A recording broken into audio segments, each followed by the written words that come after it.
The title of the game itself is just as important as the game that you have created. Now, for you to be able to be successful with marketing your game, you have to come up with a title that actually trends within the exact year. Take a look at some trending games that have been trending over the years. Quake 2, and this one is in 1997. Here's Fallout 3 in 2008.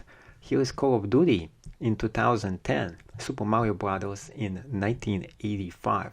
So all those kind of games, they have one thing in common. They're using a specific theme, and during that specific year, they were able to work on this theme and get to the top of the list. Now, there is 10 different games that always get to the top of the list every single year.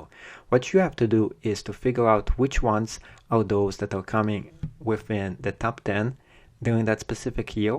Pick a few of them, and you're going to be cloning them and then creating a game that is very similar about it.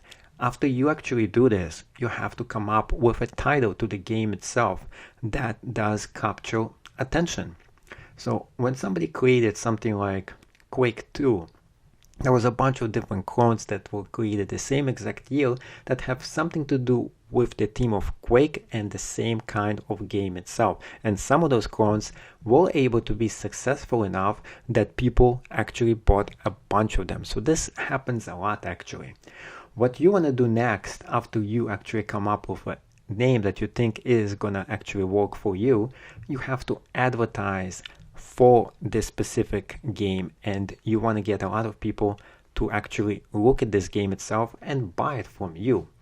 In order to do this the most effectively, you have to go into Google Trends. Let's go into Google Trends and show you what I mean by that. So over here you type in Unity 3D, and now we're going to be looking at what kind of trends are going on for Unity itself.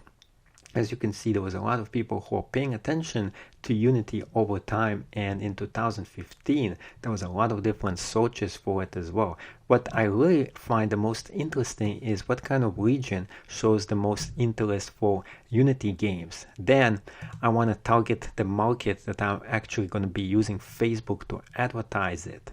As you can see, in Utah itself, there was a lot of people who are looking for Unity games. So if you're going to be targeting a specific state using Facebook, you definitely want to target the states that are getting the most attention here. So Utah, Idaho, Washington, Nevada, and Arkansas, those are the 5 top states that are getting a lot of searches with Unity 3D games. So you definitely are going to target them when you do create your own game. The next thing that you want to do is to find what kind of keywords you actually want to use. So with Google Trends, you want to type in different kind of names and see which ones are most coming up here, especially when it comes to games itself. So all you have to do is to go to all categories, go into games themselves, and now we're going to be looking for different kind of names that seems to be trending within 2016 and have to do with Unity 3D and games themselves.